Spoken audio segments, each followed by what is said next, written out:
Welcome to another edition of the Jungle Juice podcast here, the final day of January. Sam and Mick with you. Mick, final day of January. Is that not a little weird? Like, we're I already don't there? know. The days just go by, Sam. Just wait until God, you're so old. I don't know, it's just another day goes by. You sure this isn't I don't Dave know. Nelson coming in here talking about, are you going to be talking about these kids in your neighborhood next? And No, not yet. Not no, yet. okay. We will be talking about that one day, though. It will be. If we're being honest, this podcast is only about maybe 6 months away from us just ranting about the weather and kids these days and all of those go-to words that people like to throw around. It's only time until we get there. Yeah. Coming up on the show today, we are going to deep dive into the Bengals defense. We're going to go player by player. We're going to talk about the free agents on this Bengals defense. There's some really interesting ones, interesting cut candidates too. We'll talk about those. And then going through, some of the guys that need to step up for this defense that was disappointing, I think is the right word to describe him, Mick, right? This year, I think would say a disappointing overall season. We'll talk about that and so on coming up on today's episode of Jungle Juice. We'll also talk a little conference championships. I think that there were some interesting things that you could connect to the Bengals that happened over the weekend, and we will discuss that and a lot more. Mick, though, I know we wanted to at least begin the show on just a little bit of a somber note, and we're only going to take just a few seconds for this because knowing him, he wouldn't have wanted us to make an entire show somber because of him, but we lost somebody that we would classify as a good friend of ours, an admin of our Houday Nation Facebook page. Dave Miracle passed away a week ago today. Dave was in his mid-40s, leaves behind two sons.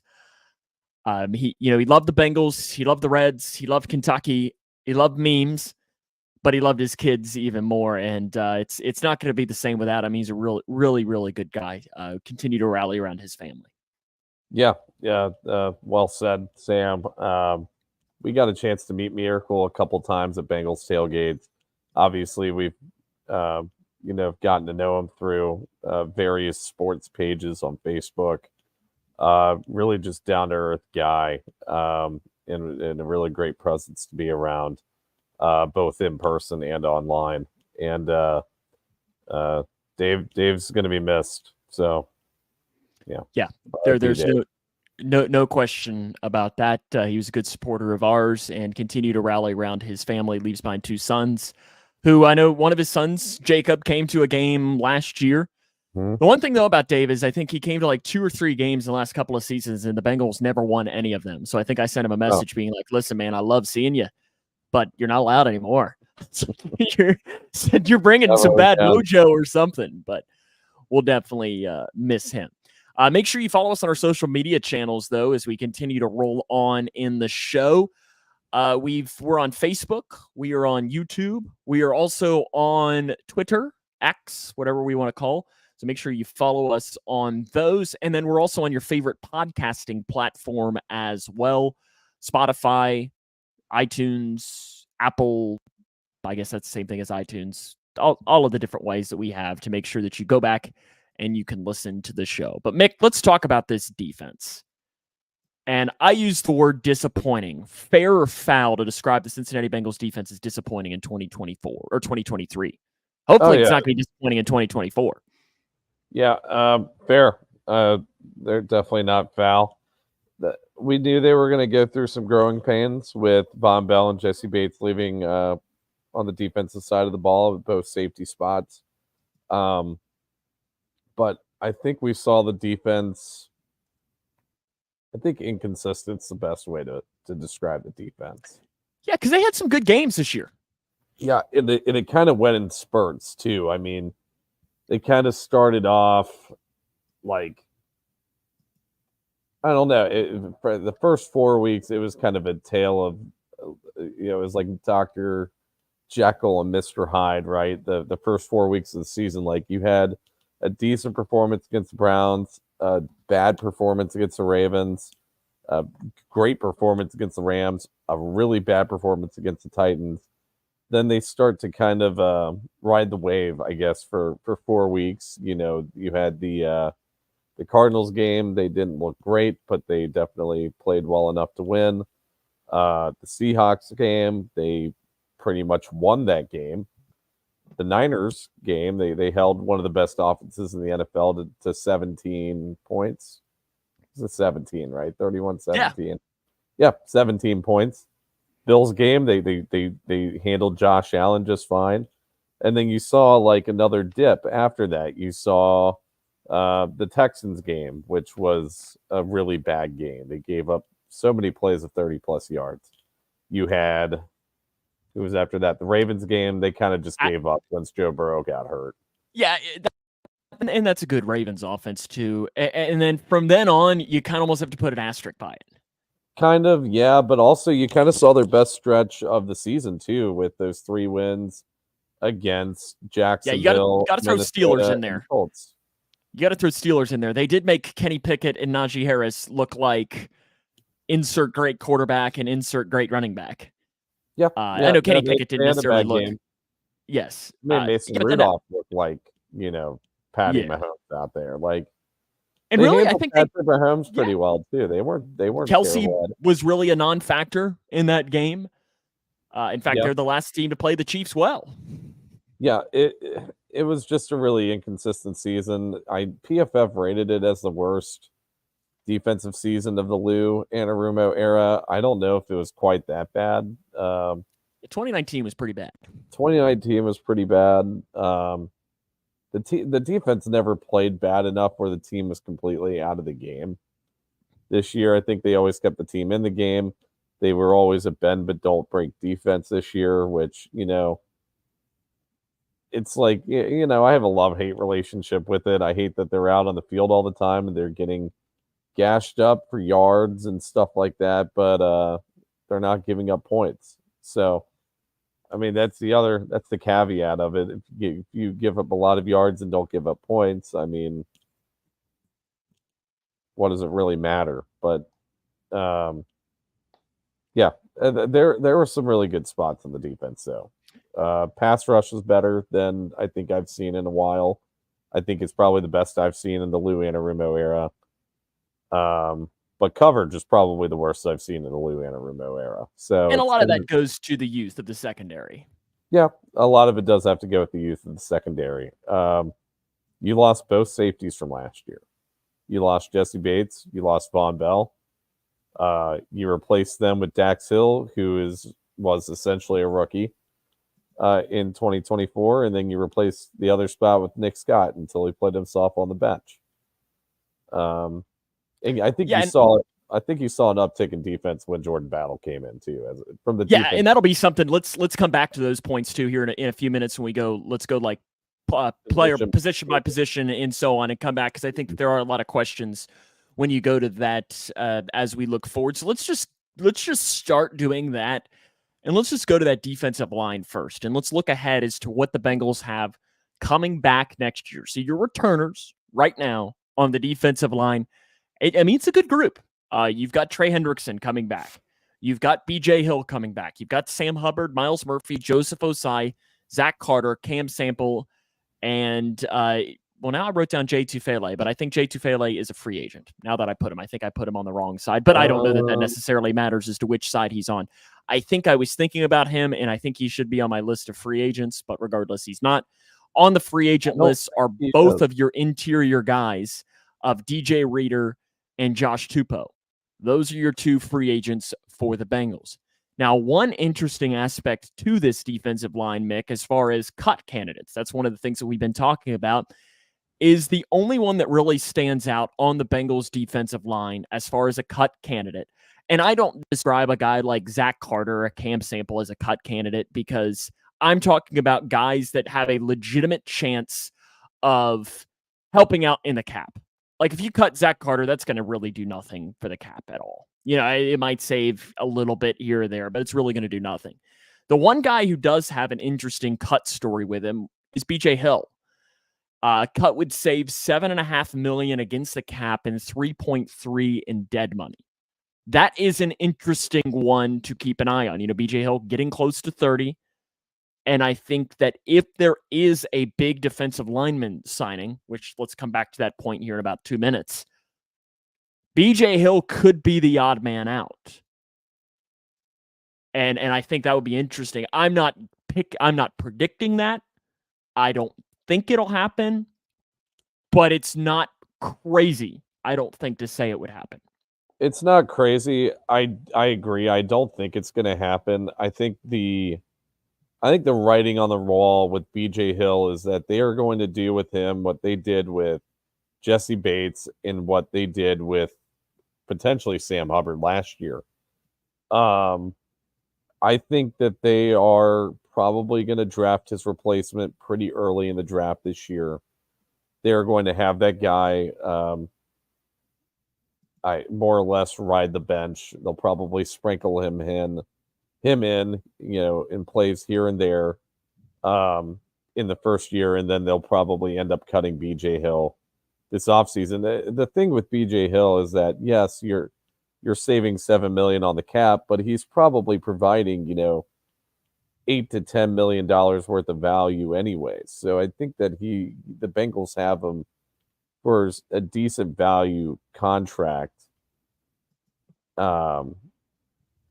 Even though that his cap hit, or his cap savings would be fairly high. So I don't see him leaving.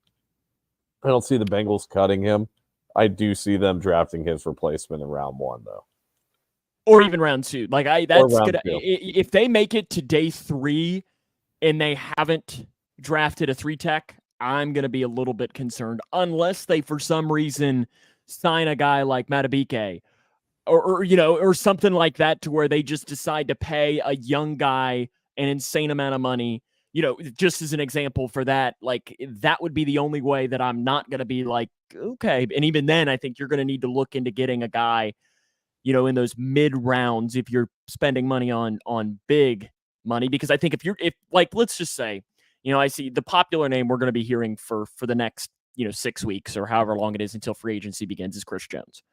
We're going to be hearing it a lot. Listen, I don't think it will, but then again, did we think Orlando Brown Jr. was going to happen last year? No, I don't think we did. We didn't, Frank, too. Thanks for listening. Here's the thing with the Orlando Brown Jr. is that the Bengals like signing younger guys. Yeah. I mean, Orlando Brown Jr. was 28, right? He's 28, 27, 28. I mean, Chris Jones is over the age of 30. He's over the hump. So I don't think the Bengals, and he's probably going to want a 4-year deal. And I don't think that would be financially smart for the Bengals at all. Now, if you told me that the Bengals could get a 1-year, $21 million deal for Chris Jones next year, I'd almost go, that would almost be like, ooh. I'd rather give that money to Chris Jones and give that to T, if I'm going to be honest. See, and that's the question is I think it's one or the other. It's not both. But I think a guy like Justin Madubuike from the Ravens is probably more of the mold where they would go. Now, he is very, very well could be a franchise tag guy for the Ravens. He's also going to be very expensive. Correct. Yes, he will. But I feel like you would be more likely to see them if they're going to go expensive at the 3-tech position, which would not shock me. I think you would see them go more the Madubuike route or the Wilkins route than the Chris Jones route. I think you're going to see him go young, in that DJ Reader mold of a guy coming into his second contract, rather than going to the guy who might be elite, but is potentially an injury away from being done. Here are the things that worry me about Madubuike and Christian Wilkins is that they both come from 3-4 defenses. That's a good point. And Lou likes running a 4-2. How much of that impacts the way they play if they switch to a different defensive schematic scheme? I just said that really weird. A different defensive scheme. We know what you meant. And I think that's something you really have to look at. That's why I'm not really big on Madubuike or Wilkins. And I honestly, if we're looking at 4-3 interior defensive tackles, one, there's really no nose tackles, I think, that are really worth it. I threw out the name Daquan Jones just because he was the only one that didn't suck. But the problem is that's not DJ Reader, by the way. And we'll kind of touch on DJ Reader here soon. Yeah, let's come back. But yeah, I mean, you're looking at there's really no nose tackles. And there's really not that many in the draft, which is really concerning. There's like 2 guys in the draft that I think could be potential starters. One of them won't even give his weight at the Senior Bowl right now because the dude is freaking ginormous. And then there's really, I mean, the 3 techs, if you're looking at 4-3-3 techs, there's really not a lot of those to go around either. There's like, there's some okay names here and there, but it's not like you're going to find a replacement for BJ Hill amongst this group.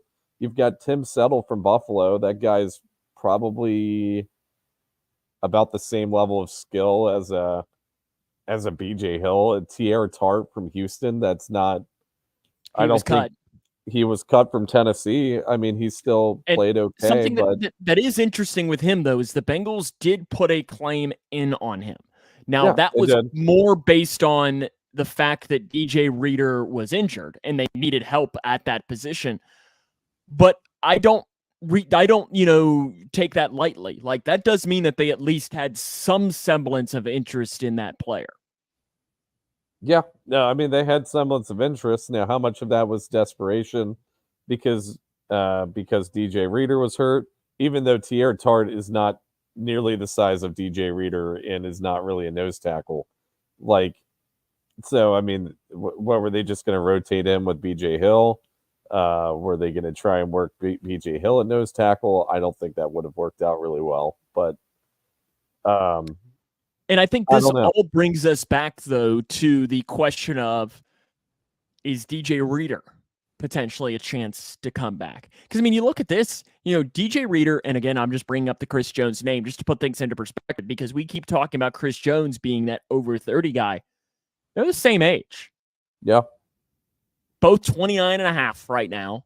In fact, I'm even curious now as to when their birthdays are. They might be like legitimately born around the same time when it looks at this, as as far as just based on sheer that number.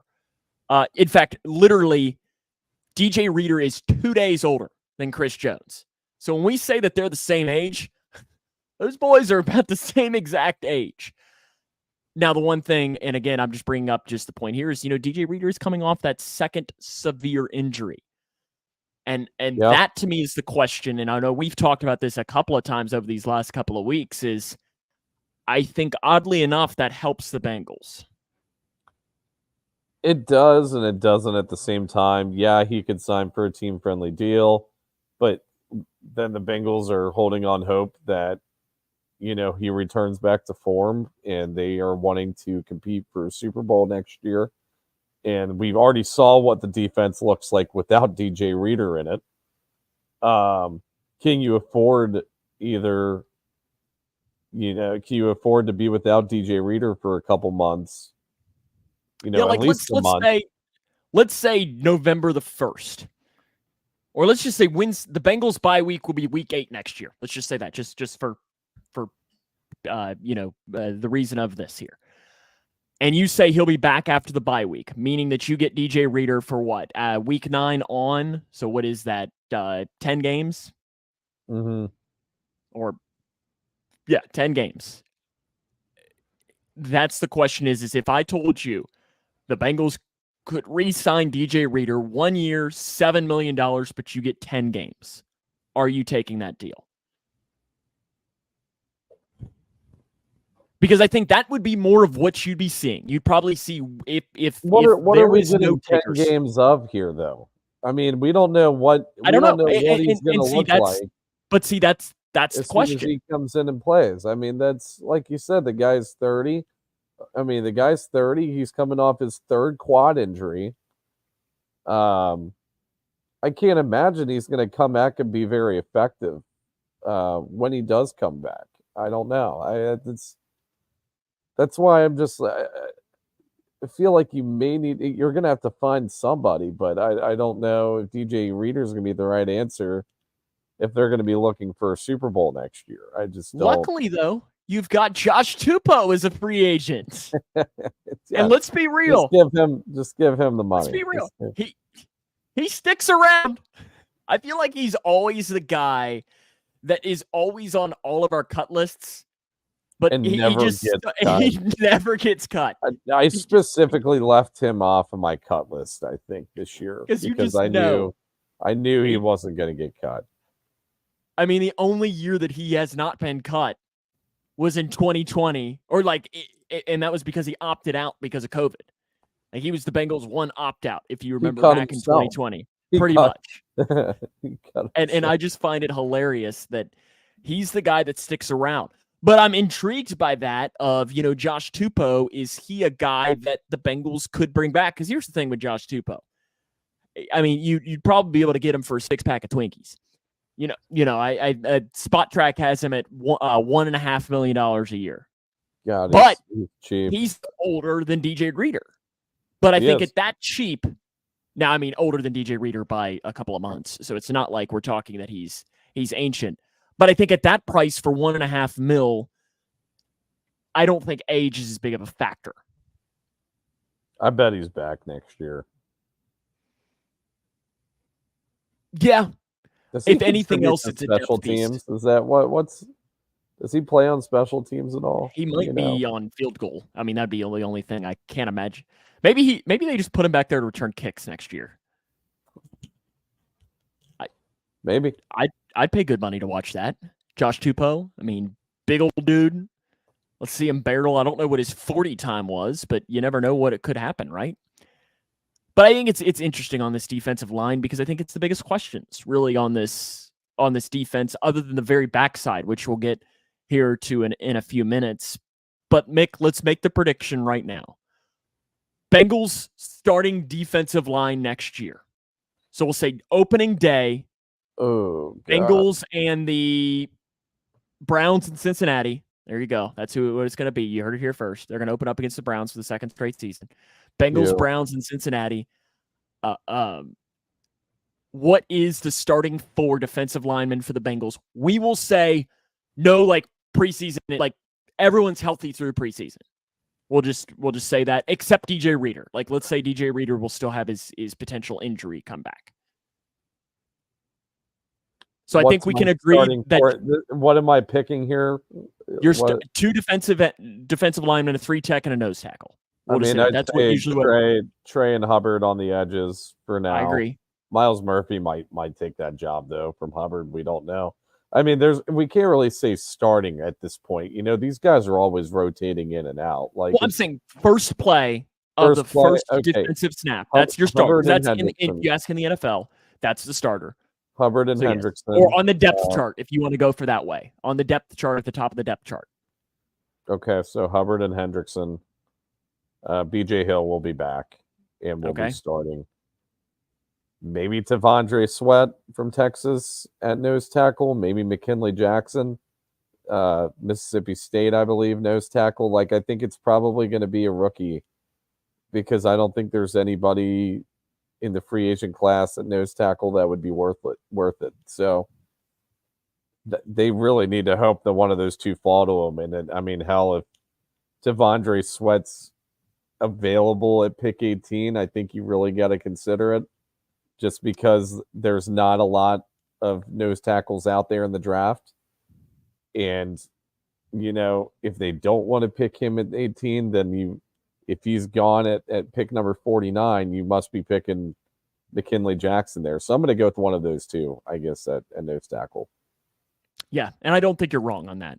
I don't think you're wrong. I really don't know. But I think it's going to be interesting. It's one of those big questions of this offseason that I'm going to be really interested to see how it goes. Let's switch gears here and let's go to I guess when we talk about the guys coming back on the returners, just some of these young guys, because I don't really know. I mean, do we need to talk about Trey Hendrickson? I mean, dude's a maniac. He plays through broken legs, pretty much broken wrists, broken neck. It wouldn't shock me. I don't think the edge rushers in general are going to change at all. You've got your 5 guys at edge rusher. You've got Hendrickson, Hubbard, Murphy, Osai, and Sample. I think that's a really solid edge rusher group. I don't see any reason to add to it unless if there's just a guy they really love in the late rounds of the draft. To go in there and compete, because if we're being honest, Joseph Osai has still not shown it. Well, it's crazy. I mean, I'm looking at his grading. He's the second best graded edge rusher this year, albeit on very limited snaps, on a very limited snap count. But the numbers have not been there. Well, yeah, he's not being thrown out there on the field nearly enough.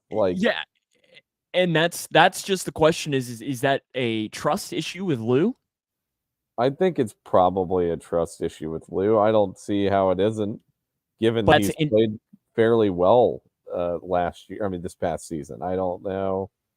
But that'll be very interesting to see, if your defensive coordinator can't trust you. I mean, look at Chris Evans.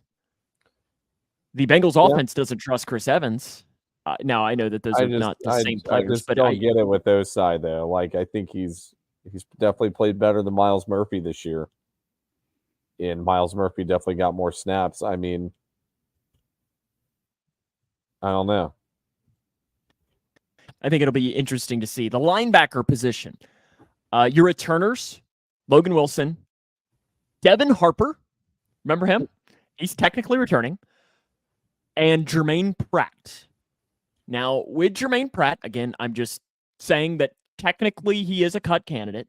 Technically, because he does have at least somewhat positive numbers. It'd be $4.6 million in dead money and saves only 2.4 in the cap, which to me says he's not. They're not cutting. He's not going to. Technically, I was just mentioning it just to say that it is theoretically an option, but it's not going to happen. So I think, your returners, I think Devin Harper will be a guy that will compete for one of those last linebacker positions, and we'll be talking about him at the end of August and being like, oh, yeah, that guy is a thing. Maybe he'll make the team. I don't know. I mean, I have no questions or feelings about Devin Harper except for the one play that I'm always going to think about him for. Your free agents, though, are interesting. A guy like Akeem Davis Gaither can't stay healthy. Is he back? Doubt it. Because, he'd be cheap. I just don't think he's going to be back. I think we might see Bocce and Bailey come back, but I don't see. Yes, because Joe Bocce I don't see them and spending money Bailey on ADG when he can't even stay on the field. Yeah, and I don't disagree. And I hate that because when they made that pick, I was really excited. I really liked that pick. Back was that 2020 or 19? Must have been. It must have been if he's a free agent this year. Yep, you're right, because it had to have been the 2020 draft. I was thrilled about that pick out of Appalachian State. I just was really excited. I felt like that was going to be a good get in the those mid rounds. Because wasn't it the first pick? Yes, it was 2020 because it was the Burrow draft. Yeah, who knows? It might have been a good draft pick if because I think that right around the time that that draft was coming around or that draft happened. I think the NFL was transitioning from 4-3 defenses to 4-2 defenses. They thought it was more valuable over time, and I think it's a correct move that it is more valuable over time because of how often they pass the ball. You would rather want another defensive back out there than you would want another linebacker. The defensive backs are quicker, more agile, yada yada yada. So. I mean, who knows if they ran an actual 4-3, ADG could have been that other guy. But I think he just got, he got a bad luck of the draw there. So, and a lot of it too is he's had bad luck in the realm of, Wilson and Pratt for the most part have been healthy. Yeah. Wilson's missed a couple of games. He had the injury. Was that 2021 late in the season? Mm-hmm. Where was it a shoulder on the kickoff? Yeah, that's right. I forgot. Chargers it was either the Chargers or the Niners game, I think. But yes, one of those two was the home game, and he missed 3 games, maybe 2 games, something like that with a shoulder. But other than that, I mean, they've stayed healthy, which hasn't given ADG that opportunity because those are two solid. I mean, Pratt didn't necessarily have a great season, but in 2022, he had a good season on that contract year. He had a good season. Wilson's been pretty consistent in that realm. Is there have been a reason to take those two guys off the field, and ADG can't stay healthy to give them the opportunity to potentially fill one of those voids. But I agree with you too on Marcus Bailey and Joe Bacci. I see both of them back in relatively cheap deals. I don't know that they're going to cost you anything at all. No. So they will have to find another guy potentially. I mean, just and that could be easily a 4th, 5th, 6th, 7th, day 3 pick. You could see that, or you could see them sign somebody out there for cheap. I mean, linebackers are easier to find. Maybe Devin Harper's actually a guy, and we just had no idea. I don't know. I am interested. I think it's all but concluded that Pratt and Wilson come back and be the starters. But I mean, if we're going to be honest, I mean they both saw significant drop offs in production from 2022 to 2023. Now I think a lot of that has to do with Vaughn and Jesse leaving. I think that they provided a lot of support, especially in coverage around their general areas as well. And I think that, I mean, you saw Pratt and Wilson kind of get burned, in between where the safety and the linebackers kind of play. When they're throwing the ball, I think that quarterbacks were definitely looking for intermediate routes in between those two guys because of all the inexperience that they had at safety. And yeah, so I think a lot of it had to do with the safeties being gone. Now, if the safeties get better, theoretically, Wilson and Pratt have better seasons. I think that's a very strong possibility. But I don't know. There's also some really interesting free agent names out at linebacker too. I mean, you have Patrick Queen from Baltimore, former teammate of Joe Burrow at LSU.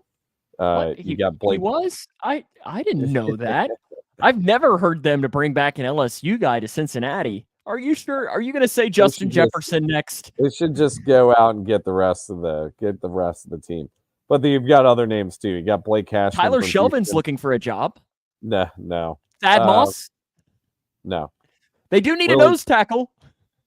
Willie Gay from Kansas City, also a really good linebacker. I think he would provide a lot of athleticism at the position and be, fairly. I think his cost would be fairly reasonable. Yeah, there's a few good names out there. I mean, Tyrell Dodson's also out there, and he was second best linebacker rated by PFF this season. So, I mean, I don't know. There are upgrades potentially up there. It's not like they have to commit to Pratt or Wilson. I mean, they didn't commit to Jonah last year, right? I mean, so we'll see. I think it's probably Pratt or Wilson, but wouldn't be surprised if they look for another linebacker. When you look at the secondary, let's go with the corners for this Bengals team next season. Your returners from next year, Mike Hilton, CTB, DJ Turner, and Jalen Davis are your returners there at that cornerback position. Your cut candidates there, again, I'm just bringing these, not saying that I think they should be cut more, just bringing you the numbers. Mike Hilton would be $1 million in dead money and save $6.4 million against the cap. And when you're looking at just based on numbers, that is an enticing based on numbers. Let's come back to him though in just a minute. And Jalen Davis, I just find this funny. $75,000 in dead money and saves 1.1 against the cap. I just found that funny. $75,000 in dead money is so non-existent when it comes to that. And then your free agent is Chido Awuzie for the Bengals. Let's go to Mike Hilton first, Mick, because if I'm just telling you that number, that's an enticing number as a cut candidate. But I don't think the Bengals can afford to cut Mike Hilton. People need to ask themselves the question, does the value that they provide to the team outweigh the savings they are going to get on the salary cap? Yeah, Mike Hilton's going to save, what'd you say, $6.5 million on the salary cap? Correct. I 6.4. guarantee Yeah. if you got a spot rack valuation out of Mike Hilton, he's easily worth at least $10 million per season. So no, they're not going to cut Mike Hilton just because they have an out when he provides grade A value to the team. So I don't his think spot that's rack happening. value is 7.4, is what it says. Surprised it's not more than that. Mike Hilton was a top 10 rated corner by PFF this year. And I don't know if you knew that was counting an awful start to the season, too. That was counting He was not good a start. start to the season where he tried to do too much. He was trying to help out the safeties way too much, and that he ended up, biting the bullet there with some, pretty poorly rated games. But came on extremely strong in the last 3 months of the season, I would say. Yeah, and it there's played really no way well. they're letting him go. No, because, I mean, I think this Bengals team, they like to have an heir apparent when they make a cut. Yeah. Who's your heir apparent? Nobody. Dax, maybe they bring Dax. That's exactly the point. Now let's come back to Dax here in a few minutes. I mean, do you really want Jalen Davis as your starting slot corner? It's not happening. No, exactly. And that's kind of where I'm saying that I can't imagine that he will. Let's go to Chido. I like Chido. He had a great couple of seasons here. I think, you think that 2021 and then before he got hurt in 2022, he was a great corner. This year, that injury clearly still hampered him. I just don't see a place for him on the team next year. No, they got to get younger at the position. They've shown an initiative to do that, right? I mean, they've gotten starting corners potentially in the second round of the past 2 drafts. They got DJ Turner last year. They got Cam Taylor-Britt in 2022. So they're working on getting younger at the position. We already know they don't like to sign guys that are close to their 30s or in their 30s. Especially coming off of a major injury. And Chido's dealt with 2 ACL injuries in his career. And the Bengals actually benefited from the first one quite well. They got him for $7 million a season. He was by far outperforming that in 2021 and the first half of 2022. But yeah, I agree. I don't think that he's going to be back. There are some interesting names out there at corner. Yeah, because I could see very well, and I think they should sign this year's Chido. That guy that is maybe a second tier free agent. I would say finding a decent insurance policy, right? Correct, because if anything else, what happens if week 1 Cam Taylor-Britt gets hurt? Yeah. Do you really have that much trust in? Gosh, I don't even know who's playing corner at that point. You need some help. Yeah, they definitely are going to need some depth. I mean, I'm looking at the depth chart right now. I mean, you're going to be potentially relying on DJ Ivy, which he off showed an some ACL. flashes. Forgot about DJ Ivy. Yep, off an ACL. Yep, that's a good point. They're probably going to have to draft at least one and probably sign at least one. But hell, I think that they could get the number 1 rated corner from PFF this season on a relatively team-friendly deal just because this was really his first decent year of success. I don't know who do you know who I'm referring to? Jeff Okudah? No. Same division. Well, no, not the same division. Used to be in the same division. Okay, who is it? Jalen Johnson from the Chicago Bears. Okay. Had a really good season. Hadn't really shown up until year 4, which was last year. So I don't know what his. Are you able to pull up his valuation real quick? I'm working on it right now. Jalen Johnson? Jalen Johnson. Well, no, I don't even see that. Are you sure he's a free agent? He should be. Well, no, here I'm looking. Keep talking while I'm searching here. And then there's some good insurance policy names. Meek Robertson from Vegas, corner out of Louisiana Tech. He was drafted in 2020, I believe, in the 4th round. I think that would be a pretty good insurance policy. You have Isaac Yiadom from New Orleans, who, yes, you are correct. I was spelling his name wrong. That's why I was spelling Jalen. Jalen. Correct. Yes. And let's see what they have his value of. Market value for Jalen Johnson would be 15.7. Wow. Well, that's not happening. Yeah, no, I don't. I would be very surprised to see them drop almost 16 mil on a corner. Yeah, no, that might be a little too much. I mean, they're looking for. I just didn't think that. I mean, I know. I get. This is how you know it's like a what have you done for me lately league, right? I mean, because that dude hadn't done anything up until this year. I mean, and yeah, he was the best corner in the NFL this year. But yeah, I just that's nuts. That's nuts. There's no valuation on Isaac Yiadom, but so that tells me he could be pretty cheap. I'm trying to find a Meek Robertson right now. Yeah, and I mean, I just really suspect that you are going to see the Bengals to take somebody, and you never even know if they try and go. Like, I joked about Okudah. Like, could you? I mean, he'd be cheap. I would hate that move so much. But I mean, if he's your cornerback 5. Yeah, if he's your cornerback 5, that's fine. That's like Eli Apple being your exactly. That's the exact thing that I'm saying. Is it's like if he's your Eli Apple, like I would. I mean, because I can't imagine he's going to cost more than what they were paying Eli Apple that first year.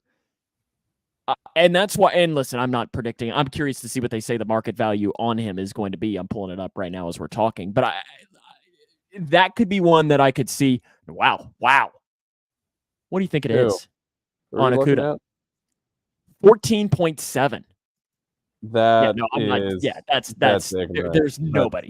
There's nobody that's going to pay for that.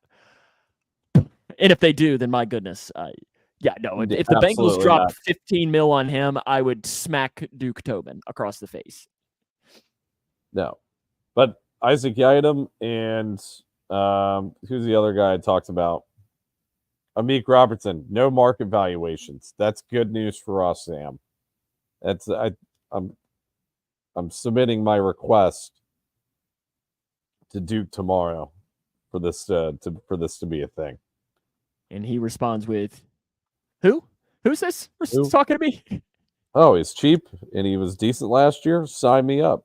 Let's see what Eli Apple's valuation's at, just for 3.7 a mil or 3.7 mil a year. See, like if you told me Okudah would be that price. Like, how in the hell is he? Yeah, they haven't valued it that much. I wonder what is It's I need to see what his PFF grade was. Was he better? It's been asked for the Falcons. Well, I mean, it's hard to be much worse if we're being hard to be Jeff much worse. Okudah was rated 114th out of 127 corners this past season. Yeah. I just don't see that one happening, but still it's okay. I could see them throwing, like, if they could get him for 1 year, 3 mil as a reclamation project, like I could see that. I don't think I can place any value into Spot Rack anymore. Yeah, they got some wild ones on here because Mike Hilton might be. I mean, they have Jeff Okudah making double the money that Mike Hilton would make. Now I know that they're 4 years different in age, but. And more than what's Mike Hilton making? I thought he was making 6. 7. About 7, yeah. Okay. Let's go to the safeties. Yeah. Interesting. Yes, because I mean, you ready for the free agent safeties? Okay. No, there we go. We're done. Yep. We're done. Yep, we're done. Returners. Tyson Anderson. He will be returning, albeit from injury. Jordan Battle. Okay. I think you're looking on the team, set in stone. Those two guys are on there. Tyson Anderson as your safety 3/4 special teams guy. Those guys are in there. Jordan Battle, one of your starting safeties. Okay. Let's get to your favorite player on the Cincinnati Bengals, Nick Scott. To cut him, $2 million dead money, 2.3 against the cap. So really, though, if you're telling me just that, that's really not like a drastic number by any stretch. No, But I also don't know what he's really doing on the team next year. I don't think he's off the team, unfortunately. Maybe if they find a guy, maybe if they it depends. If they don't find their guy in the draft or they don't find a guy in free agency, Nick Scott will be on the team. So if they find his replacement, he's off the team. If they don't, he's still there. I don't think it's just like let's talk Dax Hill though too. Because I mean, if we're being honest, the season as a whole was a little bit of a disappointment. Now, it was his first season. That, and that is the big question to me, and I think it's a big question for the Bengals defense, is how much of Dax Hill's struggles were it's his first season in the NFL. I mean, yes, I know it's his second season, but really it was his first season. He barely played his first season. And how much of it is that he might not be a starting safety? And how much can the Bengals afford to take that risk? I think it's more of the latter. I feel like we saw him regress as the season went on. I think we saw him get worse. Paul Dehner Jr. on Hear That Podcast Growling, it's been a couple of weeks ago. He brought up the point of saying, could safety be the surprise sign of this offseason? I think it very well could be. The safety position is not one of the Bengals premium positions in the NFL. It's not expensive. But I think the Bengals realized its importance this year. Yeah. Well, that's what I'm saying. They realized its importance. Obviously, the market's not that great on safeties, I don't think, and they have a lot of cap money. I mean, I think it's entirely feasible that they find a safety in free agency. And there's a lot of decent ones out there. I mean, Jordan Whitehead from the Jets, he's going to be a free agent this year. You have Cameron Curl from Washington, who I really like, former 7th round pick. You have Julian Blackmon from the Colts, who's been really good. You've got plenty of decent safeties out there. No. Sorry. That dude's a Alex clown. Schubert, really when he was on for you 2 weeks ago, he brought up Budda Baker. I heard that. That would be a pricier one. He would probably be your most expensive realm of safeties. Yeah, I don't see them going with the very pricey safety. But I could see them definitely doing like a Chido-esque contract with the safety as well. With somebody that's decent. I mean, yeah, there's a lot of decent, good young names out here. Xavier McKinney, another guy I love, but he's more of a strong safety than a free safety. You took the names. I mean, a guy that I would love, and I think we're talking about too expensive. But if you told me that they could spend this money and get Antoine Winfield, yeah, I knew you were about to say that. Like, oh my goodness, and then I'd say, hey, Dax Hill.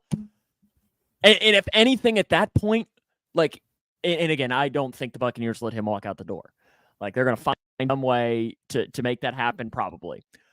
But, like, at that point, do you almost say, Dax Hill, you're now a slot corner, Mike Hilton? They very well could. And that's just where I find this offseason super interesting, because if you put this, because Dax Hill, some people have thought it might be better suited as a slot corner, and he might be the Bengals slot corner of the future. Or maybe do they bump him outside and try him as an outside corner? The reason they got Dax Hill in the draft was for his versatility, right? I mean, correct. He doesn't necessarily have to be pigeonholed into a safety or whatever. I mean, I think I don't know if you just said it. I might repeat what you just said, but I think he was projected to be better as a nickelback, as a slot corner than he was to be a safety. Correct. Yeah, I don't know, and that's an interesting proposition there too. I mean, I feel like if they do find another safety, they're gonna have to find a way to get him some reps at the slot corner position to see if he's the guy. But how do you do that when Mike Hilton's playing? So, because I think you're going to have a lot of these questions of, and I really think, it'll be something like we're talking about here on the defense. And let's just do all of these for defense because I think it's pretty accurate. Chris Jones, and again, I'm just using Chris Jones as a elite interior defensive lineman, or T. Higgins. I think I don't know that you do both. I think it's one or the other. Antoine Winfield or other elite safety, or T. Higgins. I don't think you're seeing both of those decisions make. And let's just put it this way, Mick. You get one opportunity next year on the Cincinnati Bengals. T. Higgins, elite interior defensive lineman free agency signing, or elite safety signing. Run, pass, or boot it, as they do on Hear That Podcast Growling. Which one are we talking about most likely, or which one I would rather have? Let's do the latter. Let's say what you would do if you were Duke Tobin in the Cincinnati Bengals. So run, pass, or boot it. If you've never listened to that podcast, Growling, it's pretty much the ranking in order of running with the most, of what you would do the most, and booting the least, and passing is on the middle. Because I think it's interesting. It depends. I'm normally, if they were like an elite younger interior defensive lineman, I'd be running with that. Like if Chris Jones was 3 or 4 years younger, I would be running with that 100 times out of 100. But since he is in his 30s and there really isn't a guy like, there's a Christian Wilkins, but I don't know how he could translate from a 3-4 to 4-3. So I'm still gonna run with T. Higgins at wide receiver, just because of how valuable the wide receiver position is. I'm gonna pass on the interior defensive lineman, and I'm still gonna boot the safety. Now, what do you think the Bengals will do? Is it in that same order? Yes. I think so. Yeah. But I find it very interesting. Like, if Antoine Winfield does, or even a guy like Kyle Duggar, he's probably more, though, in that Jordan Battle realm. Yeah. Strong safety. They play, yeah. But it's very interesting. But, I mean, if Antoine Winfield, if the Bengals could get him, that would excite me. That would make me go, wow. In that realm, that it's rare. I think, over the past couple of seasons, there's been one free agent every year that has made me go, oh. Last year was Orlando Brown Jr. Von Bell did it for me, frankly, just because it was the time I saw it and what I was doing when I saw it that made me do it, because I was not in a position to be thinking about the Bengals, and I got a notification that said they'd signed Von Bell, and I was like, oh. But a safety signing would make me go, oh. You know who I'd be very thrilled with? Geno Stone. Another name. Baltimore. Yep. Baltimore. Market value here for Spot Track is 7.2. Yeah. No, he is not a free safety, so that might be a no. You think they just let us have Kyle Hamilton instead? I think everybody's a strong safety that's like decent. I'm not gonna lie. Like the only decent free safety I'm seeing on Spot Rack is Antoine Winfield Jr. Everybody else is like old. So that's a little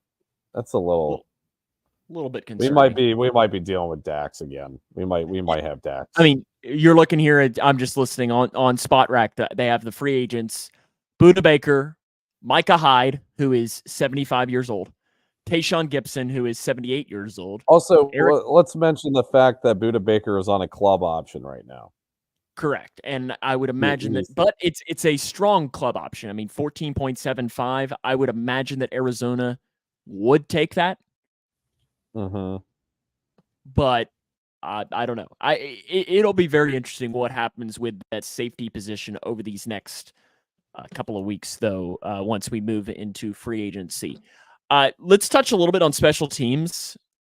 Your returners as of right now: Evan McPherson, Brad Robbins, and then Cal Adamitis is technically a free agent, but he's like Jake Browning. He's an exclusive rights free agent, which means the Bengals pretty much just put a tag on him and he's back. So Cal Adamitis will be your long snapper next year, and he has every reason to be.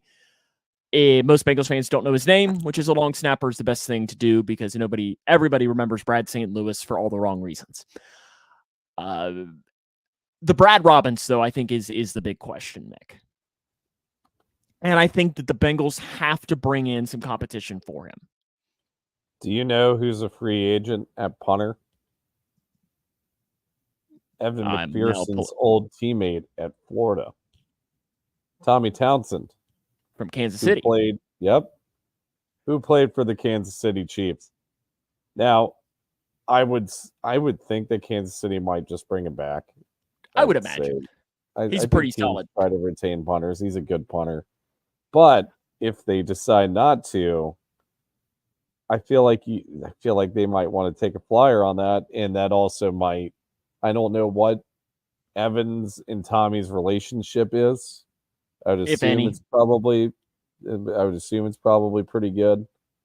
In fact, wasn't it Tommy Townsend that had the story, now that I'm thinking about it, after the AFC Championship game 2 years ago, that they exchanged jerseys and Evans said, "No, you can have this one because I'm keeping my Super Bowl jersey," or something. Remember this? Maybe. And now I got to Google this while we're going. And another guy that I would just love, just because I love his name so much, I'd love Rigoberto Sanchez, just because Rigoberto is such a great name. It's so much fun to say. It's like Francisco. Also, Cameron Johnson's a free agent punter. The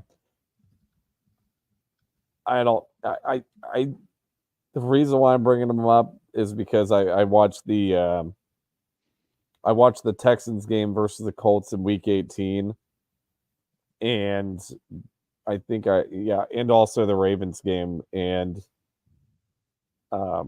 he kind of had punts that Zach Taylor was kind of looking for, punts with high hang time that didn't go for crazy distance, but pinned the opposing teams back in the 20, well into the 20 on multiple occasions. I wonder if they do try to bring him in, and I think he would probably be a little bit cheaper than Townsend or Rigoberto Sanchez. The story was Evan McPherson swapped jersey with Tommy Townsend after the Week 17 win.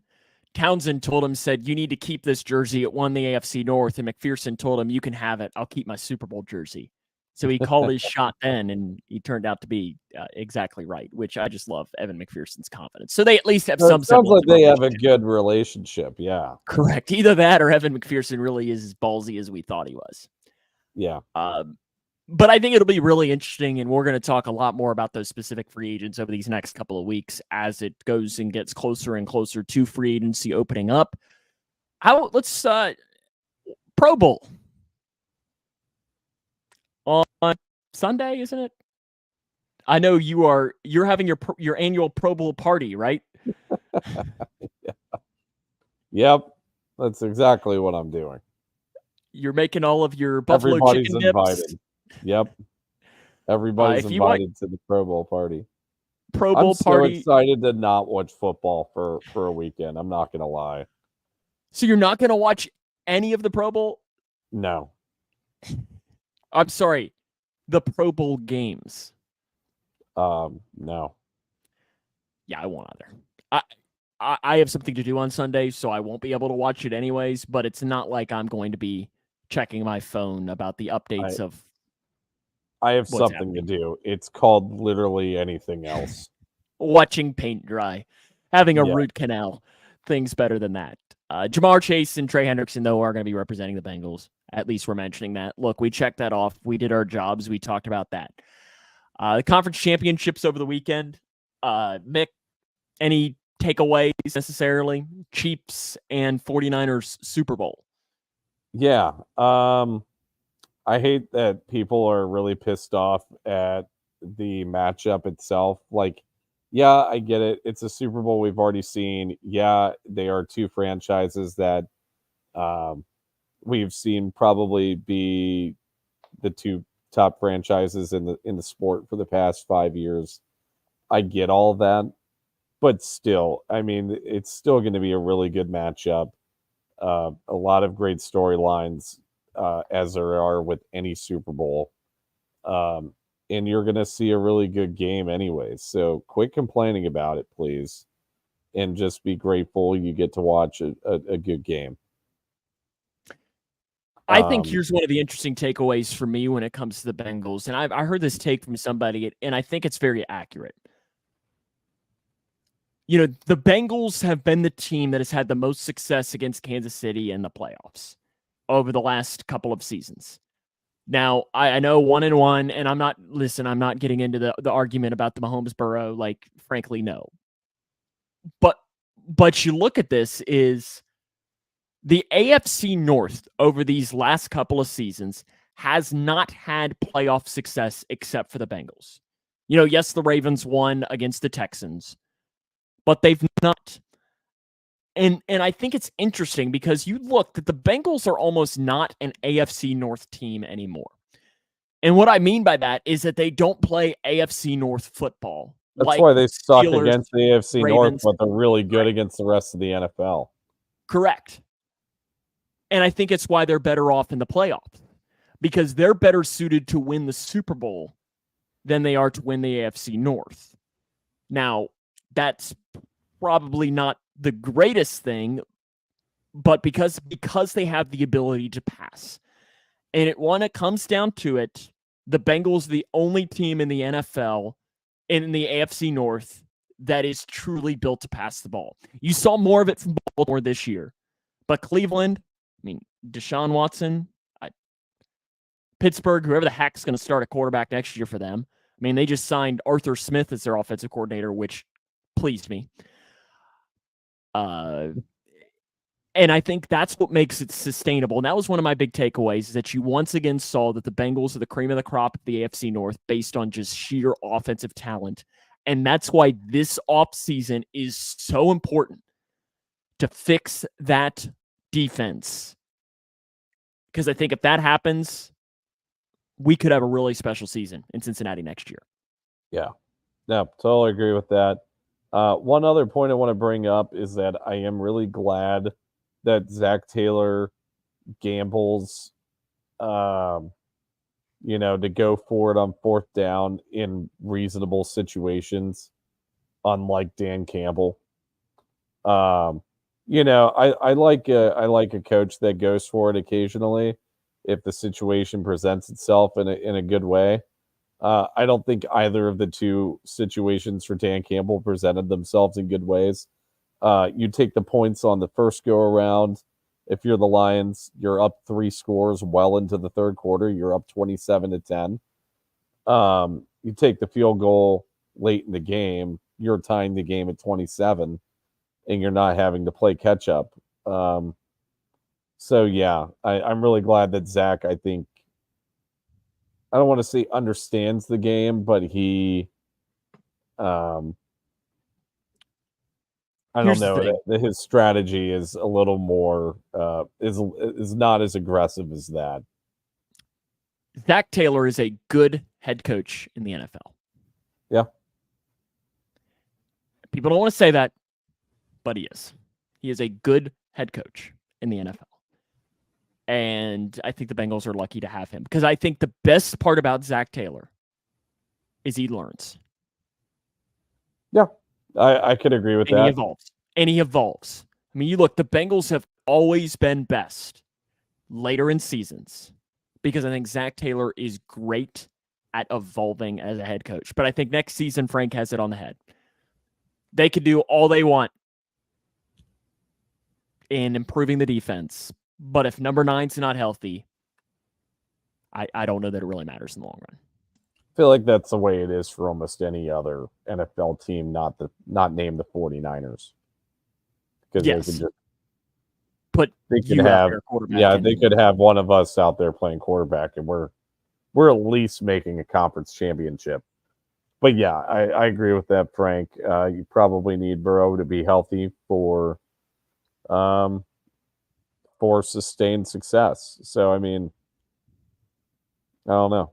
But yeah, the conference championships, I was just kind of disappointed in that Chiefs-Ravens game. Like, I kind of liked that it was a defensive slugfest, but Lamar looked like playoff Lamar. You know, you knew it was going to happen sometime. Is Lamar, and really we don't have time for this because we got to wrap up, and I got to at least watch some of my Kentucky game. They're winning by 1, Mick, if you don't care right now. I know. That's why I'm telling you. Lamar Jackson is the most overrated elite quarterback in the NFL. Do you put Dak in the elite category? No. But he had like a top 3 PFF season. He was an MVP candidate this year. This is the most overrated MVP season. Dalton, I was going to say, look at your 3 MVP candidates this year. Have you ever had a more overrated? Well, I guess take out Christian McCaffrey, Brock Purdy, Dak Prescott, Lamar Jackson. Have you ever had a more like untalented? The fact that Josh Allen has gotten no MVP buzz is the craziest and stupidest thing I have ever seen from football writers in a long time. I did see somebody making a very interesting argument. And this is a good way to end the show, Mick, on who should be the MVP. And you know who they were arguing? Probably Tyreek Hill. Joe Burrow. Why? Because I hate that argument. Because when you look at it is most valuable player, and when Joe Burrow is healthy, the Cincinnati Bengals are the best team in the NFL. I could agree with that. I'm not like, I just more chuckled just because I knew it would make opposing fan bases angry. I'm telling you, Sam, you also saw the Bengals offense have success with Jake Browning in. I think if Josh Allen is out at quarterback for the Bills aren't winning a game. That is not my take. That is not my take. It more just made me chuckle because I find it funny how people get so mad about things like that. Mick, this has been fun. Yeah. We'll have to see you back here next week. I don't know what we'll talk about. I think talk probably more off-season as we get closer and closer to getting ready for free agency to open up here in a couple of weeks. Franchise tag window opens here soon, too. Will the Bengals tag T. Higgins? Will they get a deal done beforehand? Those are all the questions we'll have to answer over these next couple of weeks. Remember to follow us on our social media channels, Facebook, YouTube, Twitter. And we're also on your favorite podcasting platform as well, Spotify, iTunes, iHeartRadio, all of those for it. Any parting thoughts, Mick? Actually, I don't. Do good things out there, guys. There you go. That's a great way for us to end the show. We'll see you next week every Wednesday night at 8 o'clock Eastern time. So until next time, Hoo day. Hoo day. Thanks for watching.